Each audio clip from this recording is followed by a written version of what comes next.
Mobilnya dibegal. Kampung Gubuk. Mobil taksi online ini terperosok ke sawah. Usai pengemudinya Muhammad Budi Santoso nyaris menjadi korban begal oleh penumpangnya sendiri di Kampung Gubuk, Desa Sukawijaya, Bekasi, Jawa Barat. Buat wilayah sini nih. Ya, Balong Gubuk, Kampung Gubuk. Kejadian bermula saat korban menerima pesanan untuk menjemput dua penumpang dari Kemayoran, Jakarta Pusat dengan tujuan Sukatani, Bekasi. Namun, di tengah perjalanan, kedua pelaku menjerat leher korban dengan kawat. Spontan, korban mencoba melawan dan membanting setir mobil hingga terperosok ke pinggir sawah. Kedua pelaku panik dan melarikan diri. Dua pelaku itu ternyata bukan orang biasa, pelaku begal. Dia naik langsung dari Jakarta langsung ke sini. Jadi dia berpura-pura sebagai penumpang ya? Betul. Terus pelaku itu kabur, Pak? Kabur lewat turun dari mobil, langsung loncat, langsung lewat sawah, persawahan. Akibat kejadian ini, korban alami luka ringan di pelipis mata dan leher. Kasus begal ini telah ditangani pihak kepolisian dengan olah tempat kejadian perkara dan minta keterangan korban dan saksi. Dari Kabupaten Bekasi, Jawa Barat, Ahmad Johari Lutfi, iNews melaporkan.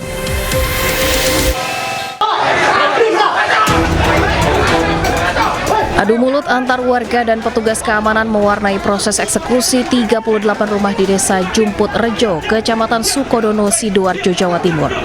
Polisi mengamankan satu orang yang diduga sebagai provokator. Suasana semakin memanas lantaran jurusita bersama buruhnya tetap melanjutkan proses eksekusi lahan tersebut. Eksekusi dilakukan setelah Muhammad Agus Alfian sebagai penggugat menang gugatan atas PT Ciptaning Puriwardani, yakni pihak yang membangun 38 rumah warga ini. Sedangkan warga bersikukuh tetap menempati rumah mereka karena selama ini telah melakukan angsuran dan sebagian lagi telah melunasi pembayaran kepada pihak pengembang. Setelah mediasi yang alot, petugas mulai mengeksekusi rumah yang berada di barisan depan perumahan. Sedangkan 36 rumah lainnya yang akses jalannya terdapat portal masih dijaga warga.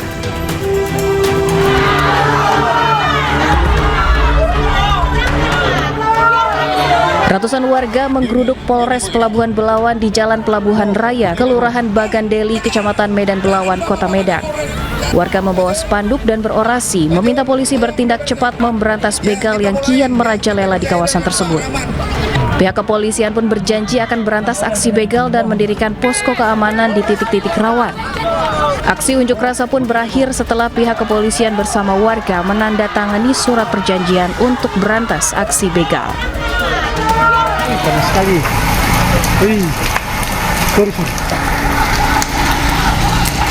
Warga panik saat kebakaran melanda salah satu gedung di Asrama Haji Kota Ternate, Maluku Utara. Api dan asap tebal pertama kali muncul dari bagian atap dan salah satu ruangan di lantai 2 gedung. Saat kejadian, lantai 2 gedung sedang digunakan untuk menginap para kontingen atlet karate dari Kabupaten Halmahera Barat dan Halmahera Selatan. Beruntung seluruh penghuni termasuk para atlet dapat menyelamatkan diri. Api berhasil padam 30 menit kemudian dengan diterjunkannya 4 unit mobil pemadam kebakaran. Polisi menyelidiki penyebab kebakaran, namun diduga api berasal dari korsleting listrik. Tim Liputan iNews melaporkan. Ya, pemirsa, sebuah pohon tumbang menimpa kabel listrik dan juga menutup jalan di Sunter Tanjung Priuk, Jakarta Utara. Ya, pohon setinggi 10 meter ini tumbang diduga akibat galian kabel bawah tanah.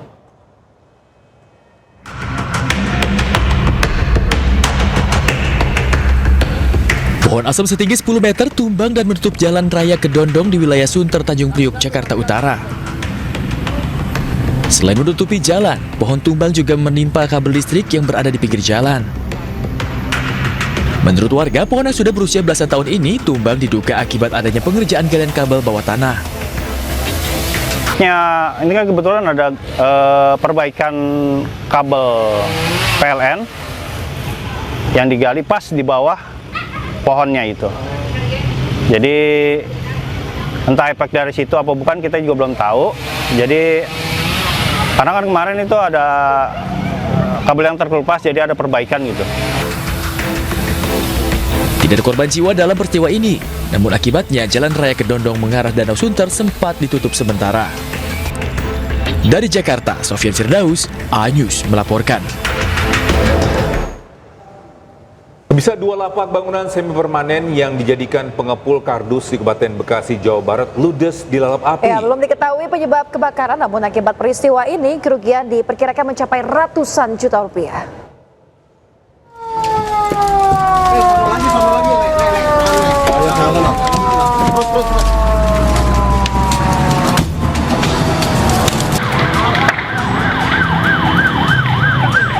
Kebakaran 2 bangunan lapak semi permanen yang dijadikan tempat pengepul kardus dan palet di Jalan Infeksi Kalimalang, Cikarang Barat, Kabupaten Bekasi, Jawa Barat, ludes dilalap si jago merah. Besarnya kobaran api dan banyaknya bahan material yang mudah terbakar membuat api dengan cepat menghanguskan seluruh bangunan lapak. Selain bangunan, unit mobil minibus milik penghuni lapak juga ikut terbakar.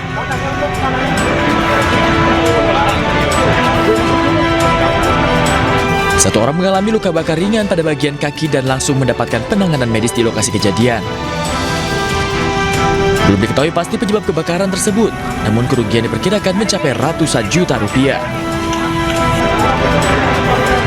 Peristiwa kebakaran ini masih dalam penanganan Polsek Cikarang Barat dan Polres Metro Bekasi.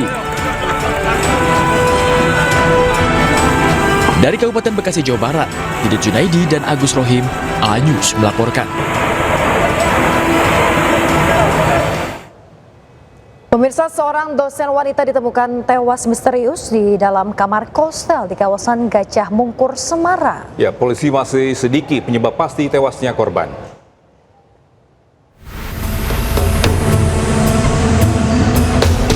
Seorang dosen muda ditemukan warga tewas secara misterius di kamar kostel di kawasan Gajah Mungkur, Semarang, Jawa Tengah.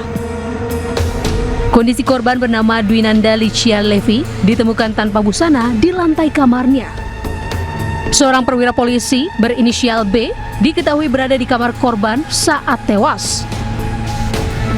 Setelah melakukan olah TKP, polisi kemudian membawa jenazah korban ke kamar jenazah Rumah Sakit Karyadi Semarang untuk dilakukan autopsi. Sementara perwira polisi telah dibawa ke Bitpropam Polda Jawa Tengah untuk pemeriksaan.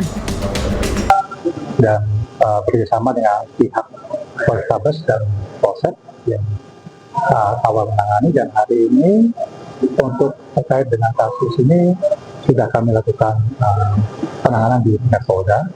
Kemudian kasus ini memang masih dalam proses penyelidikan.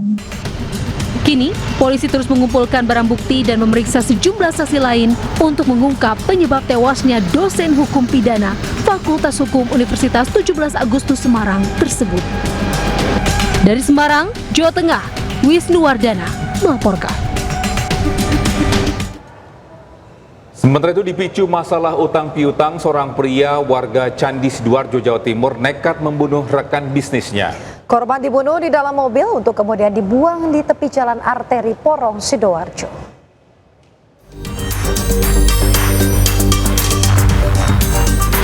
Pria berinisial MMK, usia 45 tahun, memperagakan adegan saat membunuh rekannya sendiri di Sidoarjo, Jawa Timur. Pelaku mengajak korban keluar dengan dalih membicarakan masalah bisnis, kemudian membunuhnya di dalam mobil.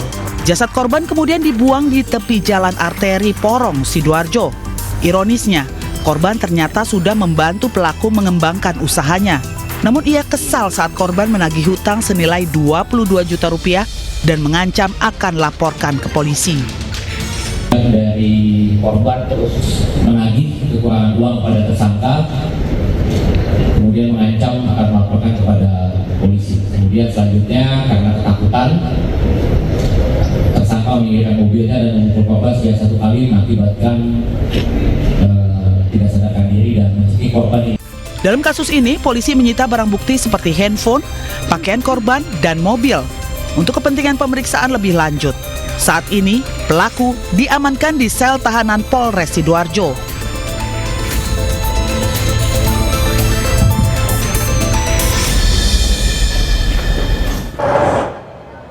Kita ke informasi berikutnya, pemirsa. Sidang pemeriksaan saksi kasus kematian Prada Luki berlanjut. Ya, menurut saksi ahli pidana militer, para terdakwa dalam kasus Prada Luki berpeluang dijatuhi pidana umum berupa pemecatan dari dinas militer.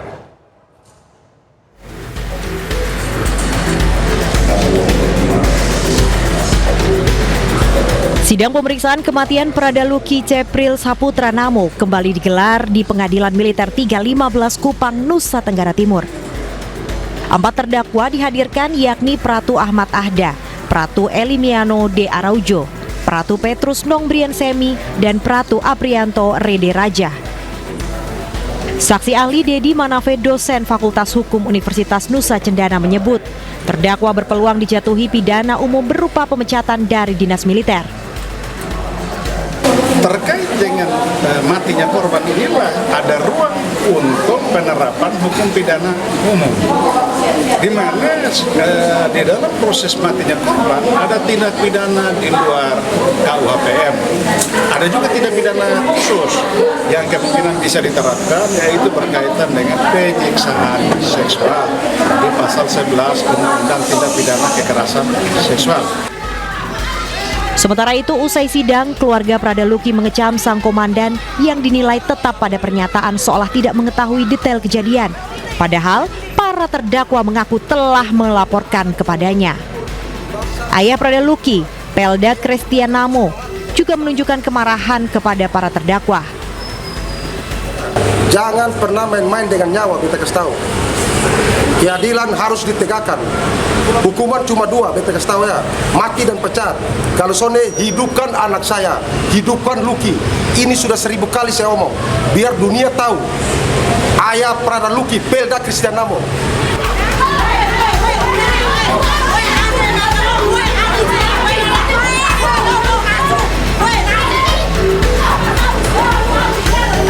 Dalam sidang sebelumnya, keluarga Pradaluki menghadang Letkol Justik Hadinata usai menjalani persidangan sebagai saksi.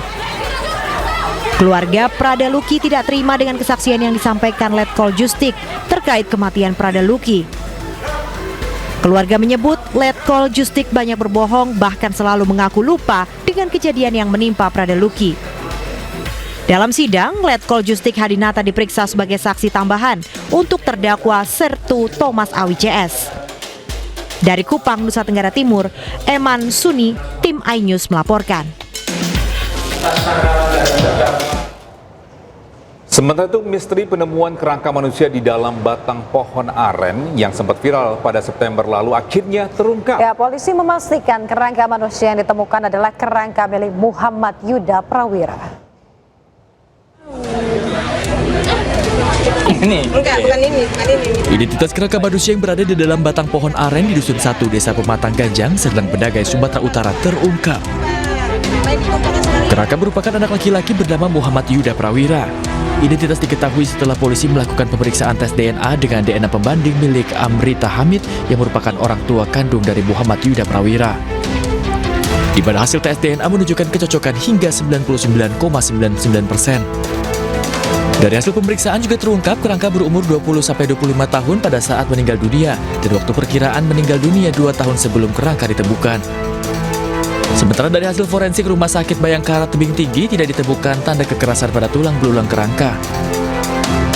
Berdasarkan hasil pemeriksaan DNA dengan pembanding saudara Amrita Hamid diperoleh hasil bahwa 99,99% merupakan anak biologis dari Amrita Hamid yang berdasarkan resapan darah dan bukal swab yang dicocokkan dengan tulang paha, tulang iga, dan gigi milik Mr. X. Dan juga dari hasil pemeriksaan bisa kami simpulkan bahwa Mr. X ini berjenis kelamin laki-laki, umur diperkirakan 20-25 tahun pada saat meninggal dunia, dan waktu perkiraan meninggal dunia kurang lebih 2 tahun sebelum ditemukan kerangka ataupun tulang belulang ini sendiri.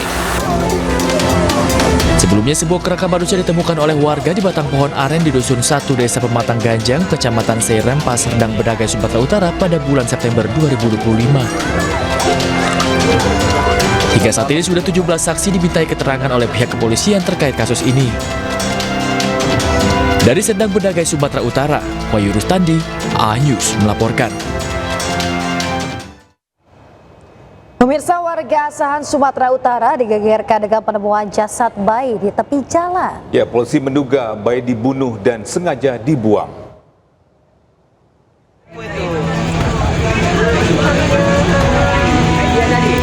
Warga Desa Ledong Timur, Asahan, Sumatera Utara digegerkan dengan penemuan jasad bayi tergeletak di pinggir jalan.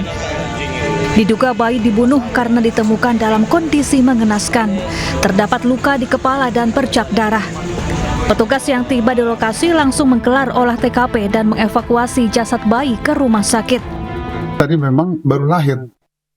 Cuma di TKP itu ditemukan bercak otak. Jadi ada kemungkinan dibanting dulu ke dinding, baru ditinggalkan. Seperti itu. Selanjutnya ini bayi ini akan dibawa kemana? Selanjutnya bayi ini kita bawa ke Rumah Sakit Bayangkara Polda Sumut untuk melakukan otopsi. Polisi kini masih memeriksa sejumlah saksi dan memburu orang tua bayi. Dari Asahan, Sumatera Utara, Ulil Amri, iNews melaporkan.